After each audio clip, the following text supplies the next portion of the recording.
Hello everyone, and welcome to the first iteration of Verdant Insights. Before we begin, I want to provide you some context. So this conversation was recorded on the 2nd of June 2026 with Dane Rowley, Director of International Recruitment at the University of Minnesota, Twin Cities. Dane has spent over 20 years working in admissions and with international students, and his doctoral research explores the border-crossing experiences of LGBTQ+ students in the United States. Our conversation went well beyond admissions. We discussed identity, belonging, family expectations, career transitions of students from the global south, and what universities and counsellors can do, and families, to better support international students as whole people. Thank you to Dane for his time, openness, and generosity. I hope you enjoyed the listen, and if this conversation resonates with you, then please feel free to like, comment, and subscribe, as they always say.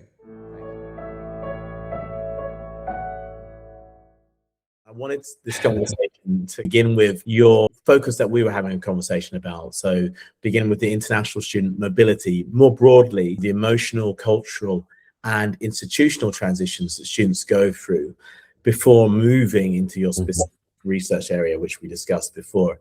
What I found powerful in our first conversation was that your work doesn't reduce admissions to mere outcomes, of course, but it asks deeper questions. So what happens to students after they cross the border, as they enter your institution, begin the process of becoming and belonging? What has your work in admissions taught you about young people in transition?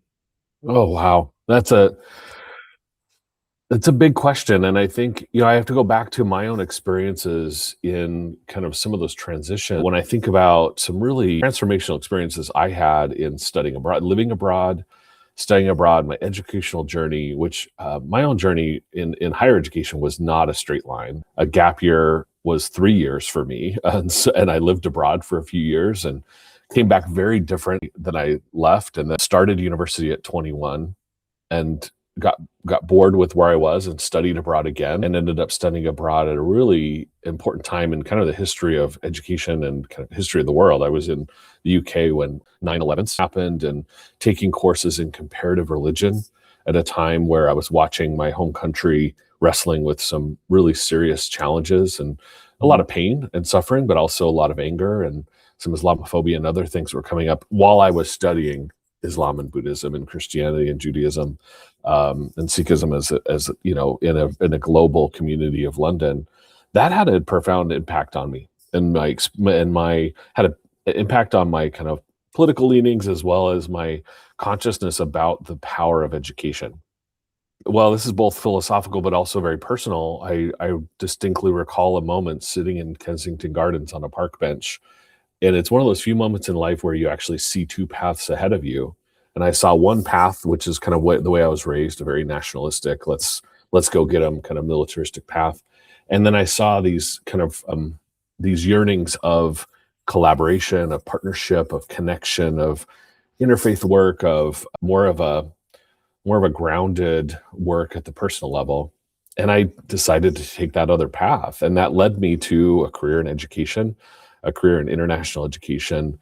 And so much of what I've done in the last couple of decades, I can really reflect back on that moment almost 25 years ago, thinking, what is the path forward as a planet? It's not actually retrenchment or tribalism. It's actually connection and community.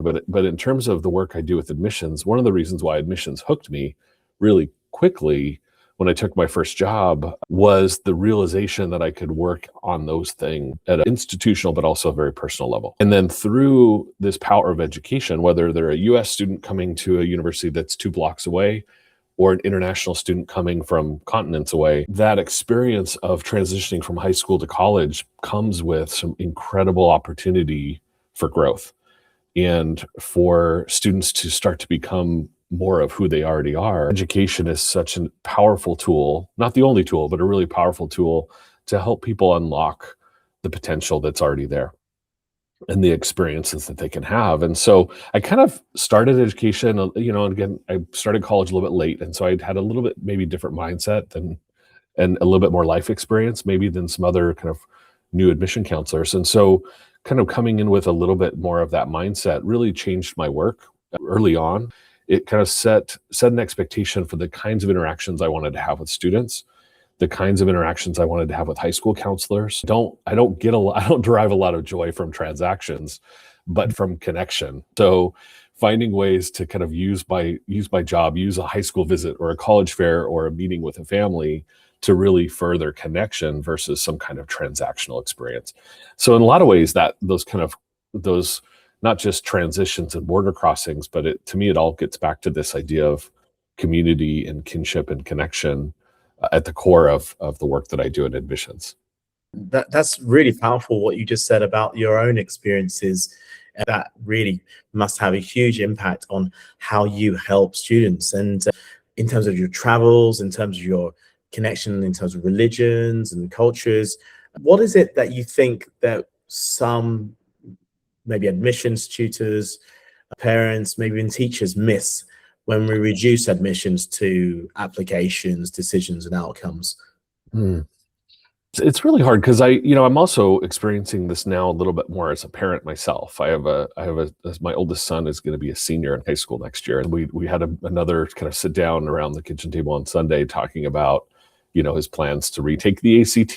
I'm not a huge fan of standardized tests, yet I'm working with my son to try and strategize how he can increase his ACT score. So there's some hypocrisy there and some realization that there are some interesting things that happen as you're meeting with an individual student. And of course, he doesn't necessarily know that he doesn't think I know a lot about admissions, which is kind of fun to see it in the teenager lens.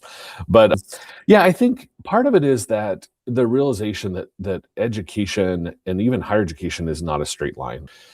Even the parents themselves, if they stop back and reflect, they realize their life has not been this straight line of you go to point A to point B to point C.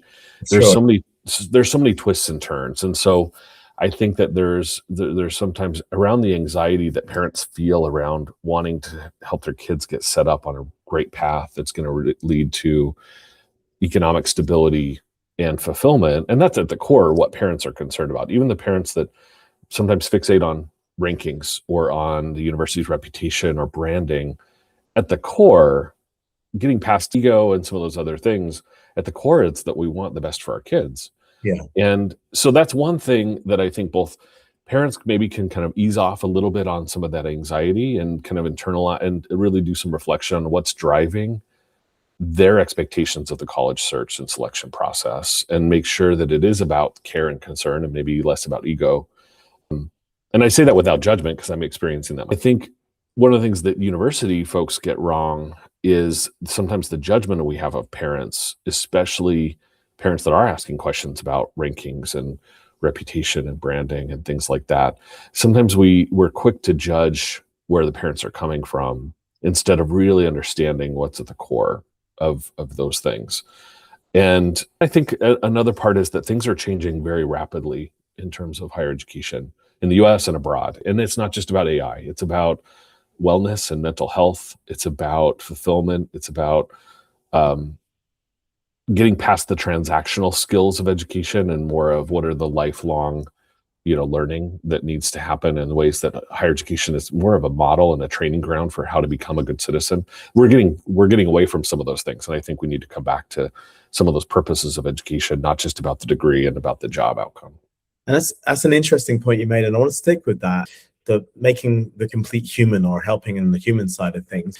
I just wanted to know what approaches you take or what approaches perhaps you've gathered from your research about how do we talk honestly about vulnerability, for example, about reducing students to their own traumas or Wow. Yeah. So, well, and I haven't mentioned my research necessarily, and I can talk a little bit about that now, but the work that I'm doing, I'm working on a PhD and I'm writing my dissertation, and the focus is on international students, but specifically LGBTQ plus or queer international students and the ways that they both encounter, interact with, and transcend the different borders that they encounter. And I describe that both in terms of the borders of their social, their gender, their sexual identity kind of borders and things that might be enabling or confining, but also geopolitical borders. And so what does it look like to be an F1 student who's not just navigating questions or realizations about their gender or their sexual identity,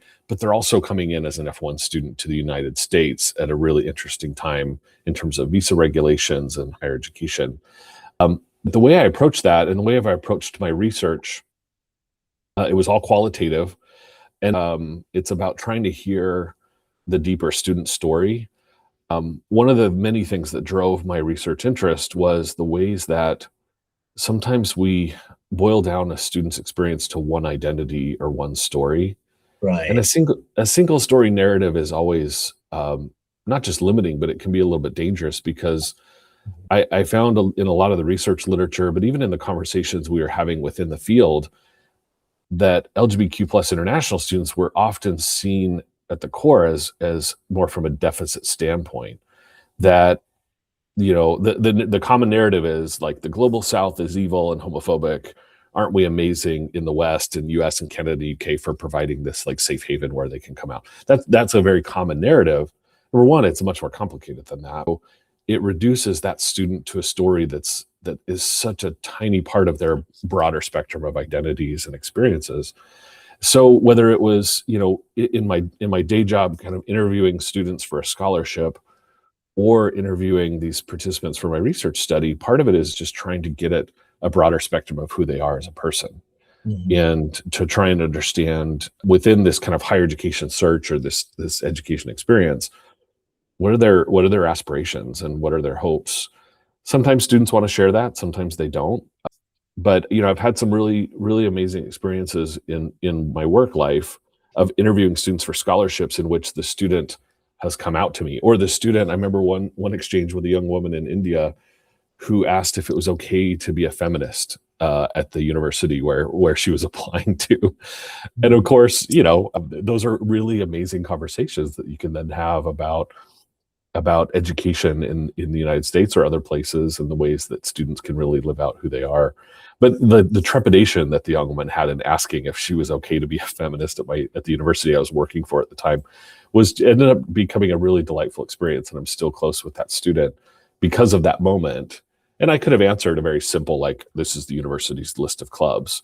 But instead we had a really heartfelt moment, and I shared a little bit of vulnerability of my own journey, even in that kind of professional moment. And I've always found, I've never regretted those moments where, even as an admissions person, I share a little bit about that vulnerability and my own story. So I think it's a brilliant thing that we can touch upon further regarding the storytelling. And I guess when you listen to these students, you realize that they're crossing more than just a visible map. I do like the way that you're not talking about the single story. And there's something you touched upon regarding the sort of deficit mindset.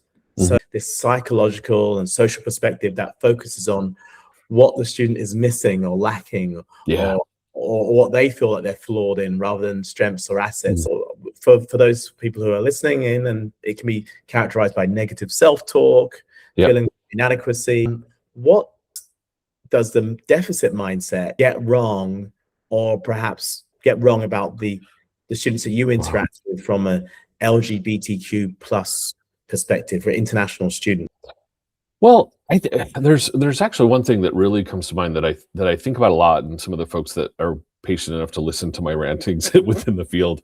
I think this gets back also to some of the ways that our profession, and I'm really speaking more from the US context probably, and maybe UK and Canada, but there's a really interesting and a very historical power dynamic that's at play when somebody that looks like me, coming from a US university, goes to another country. And there's a power dynamic that's based on some colonial histories and racial dynamics and other things that are at play, sometimes gender dynamics, that is the subtext that we're maybe not conscious of. But if I'm not careful, I can reinforce those narratives. So for example, if I go to, say, a school in Bangladesh, and they have a college counselor who's local Bangladeshi, and if I come in and if I'm not intentional about how that I try and elevate that local high school knowledge base, then there's a danger of parents and students looking at me as this kind of white male coming from the West, as the expert, as that my cup is full, but the student's cup is empty. that's where that deficit mindset comes in place, right? And so unfortunately, sometimes in higher education, and some of it's inevitable, that there's idea that we're traveling to another country and saying your education system is maybe not good enough for you, that you need to cross a border to come to my education system because ours is better. But sometimes unintentionally, and even without thinking about it, we then negate the vast amount of cultural wealth and knowledge that that student carries with them. The knowledge that their ancestors have given them, their parents, their education system, and maybe it's different than the US education system. But if we're not respectful of the fact that that student actually has knowledge that I can learn from, or that our professors can learn from, their classmates, then we run this risk of kind of reinforcing idea that our role in US higher education is to somehow fill in these like missing gaps or these deficiencies that are placed in those local contexts.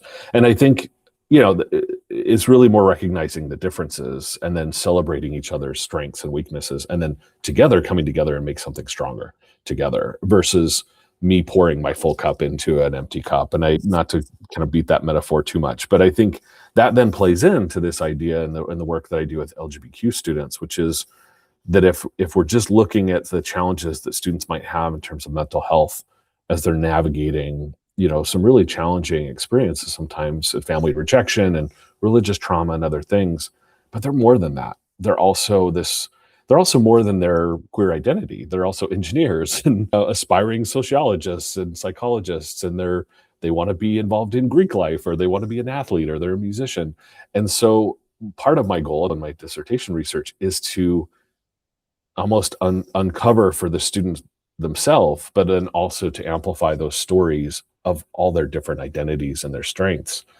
You know, at the very core, so that they themselves can see themselves as strong, but then also, so if anybody reads the dissertation, that they can read that and also see that these experiences of students are so much richer and full of life and color, not just suffering and pain, but of transcendence. And if I can try and amplify that, then I feel like that can be applied to a lot of other aspects of the work that we do. The added layer of that, you know, the LGBTQ plus status can have let's say a certain nuance for students coming from particular nations as well. How do you deal with that practically from maybe immigration status, family expectations? How does it make the border thicker for some of those students, and what sort of practical let's say resources or tools do you use? Yeah, and I like that, and I know we've talked about that a little bit offline, about this idea that for some students the borders are very porous and a little bit thinner, and then other students it's thicker, right? And I remember talking with I compare that to maybe a student. One of my students I interviewed is from Western Europe. You know, her experience in her visa interview was quite easy, 30 seconds maybe, versus the student who for example, a student in Central Asia who's from still, very much in the closet and very not open to her parents about her sexuality. The power dynamics at work of being from a Muslim country, being a young woman, wanting to study in the US, her visa interview was quite a bit longer. She came in with a lot more anxiety. Or, young man from Africa who's coming in from a country that's being demonized in, the US political sphere. Those border crossing experiences are not the same for those students. So number one, we have to recognize that the way they interact with immigration officers, they interact with university officials, that it comes with, there's different expectations and different thickness around those borders. And I don't just mean the US border, even sometimes coming to the university and their orientation experience, their new student experience, their relationships with roommates, students, based on their identities and circumstances, sometimes mental health or neurodivergence, they encounter those experiences very differently. So recognizing that students come in with their own lived experience that is different than what I can imagine or what I've experienced for myself. Another thing that I think that LGBTQ international students encounter very differently is that there's more weight and more significance to almost every experience when it comes to OPT or CPT, opportunities for work experience. So probably half of my student participants in my research talked about how significant getting a job in the US for that, what we call OPT, the optional practical training when they graduate, how much more significant that hope and expectation of work after they graduate is, because of their need to be able to have some financial independence in order to live their lives, to love who they love, to be open. And almost all of them mentioned that the biggest barrier to sharing their identity with their parents and sharing their full self with their parents or their family back home was the ability to be financially independent in case the parents removed any financial support or that they were disowned. So then when you, and again, there's suffering there, but you also find these incredibly, these very resilient individuals and strong individuals. So that means that for the university to recognize that doing career advising for some students has a different weight than it does for other students. That job rejection from a company that simply won't even interview somebody that's on a visa. And this happens a lot in the US. These, Fortune 500 companies that students dream to get internships, some of them won't even interview, won't even look at a resume from a student that has a visa. Even if the student has ability to work in the US for 1 to 3 years, they still completely discount those students. But if you can imagine, if you're a student, say from Rwanda, and you know what's waiting for you at home if your parents find out that you're queer, whether it's forced marriage or some of the other harmful things that might happen, and not to, single out Rwanda, there's plenty of other countries that do this. The United States is definitely moving in a more homophobic space as well. But if you think about if they don't get into that law school, if they don't get into that internship, are they gonna have to go home? And so for that student, that border becomes so different in that experience. So for international students, career transition there, it's not just about ambition or employability. It can also be about, like you said, immigration status, financial independence, which is one you leaned on as well, and family expectation. I think that a lot of these families, parents often perhaps imagine orientation as a practical checklist: residence, classes, bank account, phone, visa. But for international students, as you said, orientation is also an emotional, cultural, and social, and sometimes deeply personal experience. I guess what I'm trying to ask there is what happens then afterwards. So does graduation sometimes, well, it seems like it does create a second border crossing moment. Yeah, absolutely. And what strategies do schools or university counselors have in place to help international students? I think in a lot of ways we do well. I mean, I think universities are set up to do career counseling. If one of the things I really encourage students when they're in the admission process is to really dig into the university's career services. Are there qualified career counselors within their major or at least their college of study that can actually give them really good career advice? And then coupled with that is often the international student services offices that are in place to help students navigate the visa related or the immigration related kind of opportunities and challenges that exist once they graduate. And if universities are doing the work correctly, there's a lot of collaboration and dialogue and shared programming and training between the Career Center and the International Student Services. So they have a recognition that, maybe a career counselor that doesn't work necessarily with international students only, but when they do meet with international student, they have a sense of appreciation that the scope, that the weight of that resume building workshop is maybe a little bit more for that student. And this is true for students who are undocumented in the US and true for students who are looking at education as the way out of poverty, a way to help their parents pay back their parents for all the sacrifice their parents did as immigrants to the country. It's not just international students' experience, but I think especially now with how much unpredictability there is in US visa regulations for international students, all these interactions just take on a different weight. Looking at the ways that alumni networks globally can help new graduates get connected. Not just, so a job search isn't just about going home or staying in the US, but maybe looking at another country to get some job experience. And so the more universities can break some of those silos down between our departments and our functions and org charts, the more we can help serve students that need these resources for more ways than just that paycheck. Yeah, absolutely. And I think that looking at it just from a practical point of view, just from a financial point of view, might actually just present more problems for that student as well. And so Let me give you like a fictional case, okay? We have Yeah. a high achieving international student. They apply to US universities. Their parents are typically focused on rankings, safety, and career outcomes. Privately, the student is also navigating questions around, like you said, their sexuality or gender identity that they may not feel able to discuss this openly at home. What would a good advisor notice here?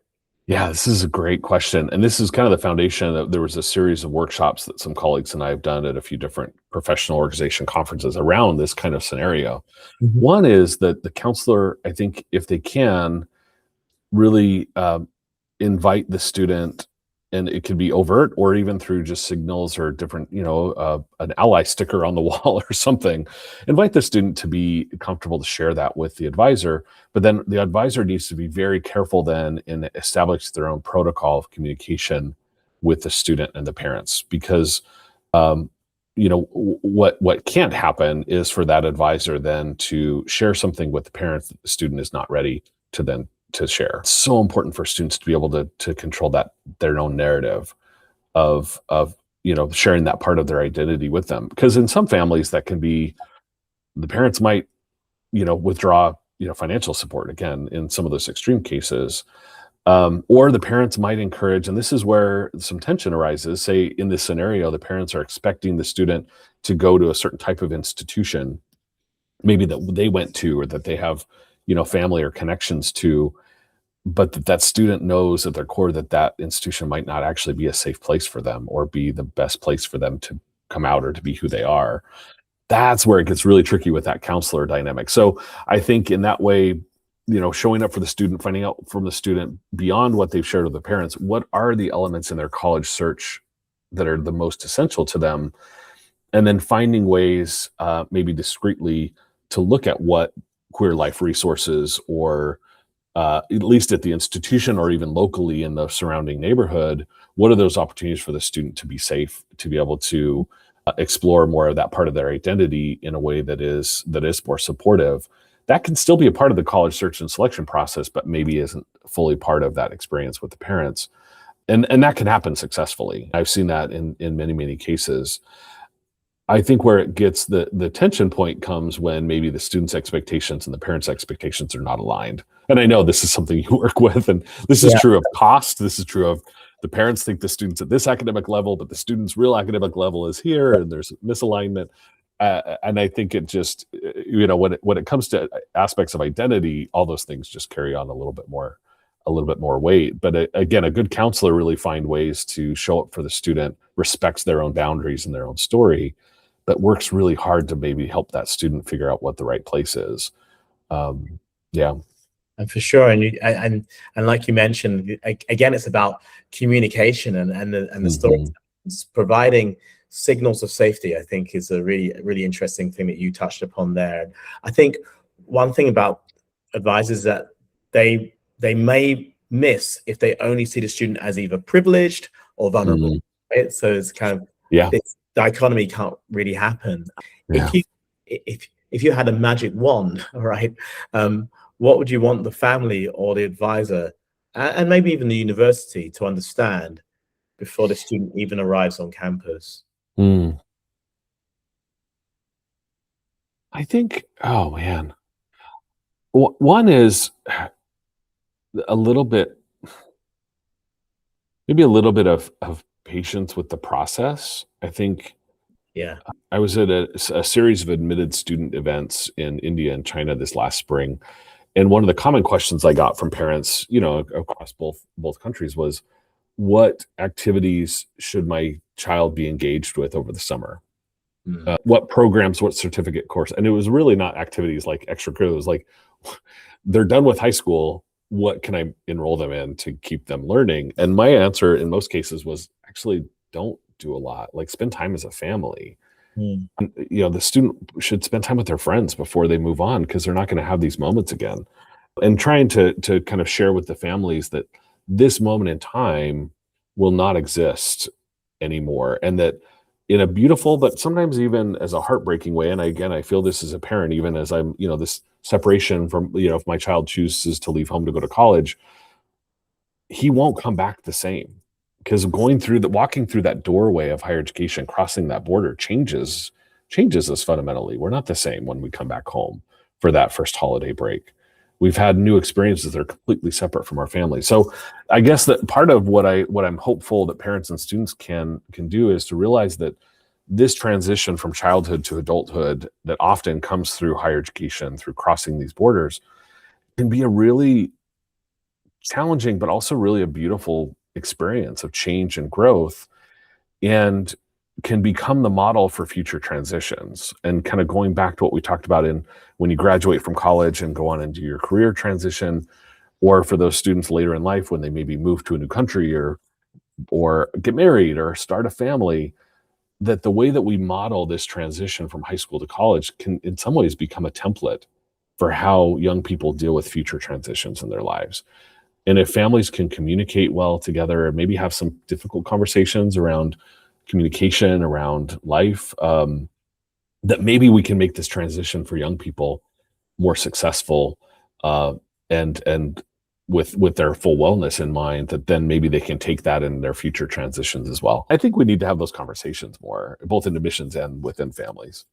I believe always in overreaching and about being lofty, I think is key there as well. Because if you shoot for the stars, you're really gonna get to somewhere quite successful. And the last thing I would like to touch upon is, what gives you hope in this situation? What do you see as a positive from your research and from your experience with students?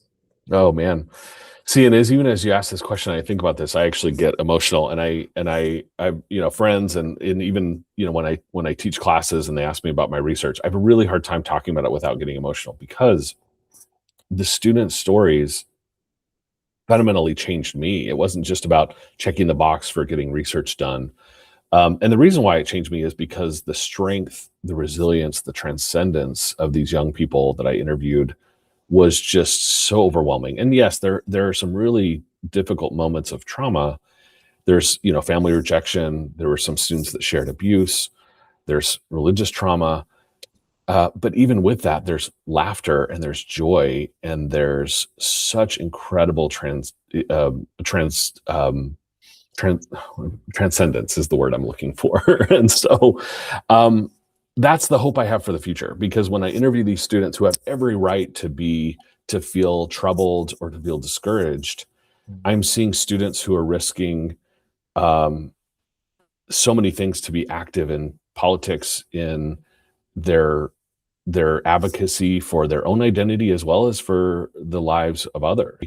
There's one student that I interviewed from Latin America who part of the research was inviting students to share something creative with me. And she put together a collage of different women's rights and reproductive rights protests that she's attended in Central America as a queer woman. They're never safe spaces for her, but she was so proud of putting herself out there for herself and also for other people. That gives me hope, because I think based on the environment and sometimes based on what some forces in the world would want, is they would want a young woman like that to cower or to minimize her voice in order to fit in and just go along to get along, have education be this transaction, get a degree, move on, shut up.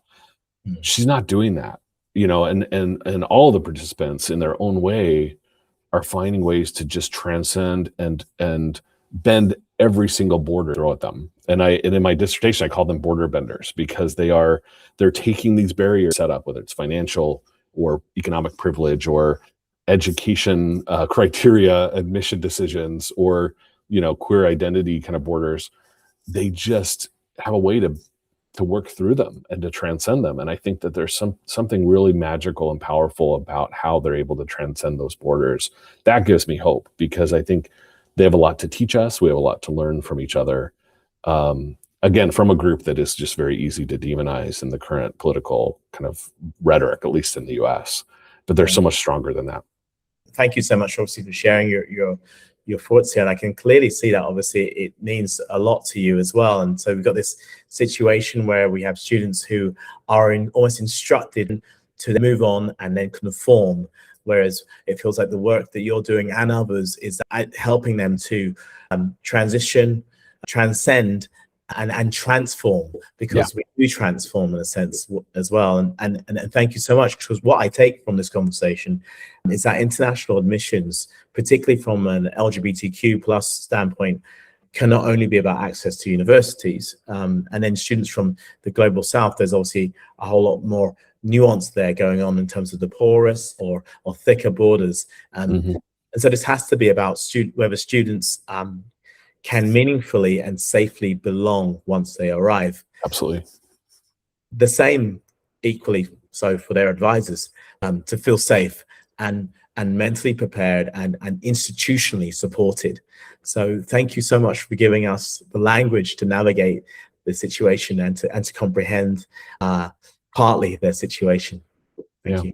Yeah, thanks for letting me talk. And obviously, I love sharing these ideas and stories. And so I really appreciate you giving me the space to be able to share some of these thoughts. I really appreciate you. Thank you so much for watching. Subscribe for more conversations on education, well-being, and everything else in between. YouTube thinks it knows what you like, so please go and watch that video and come and bring me some new knowledge. I look forward to the next conversation.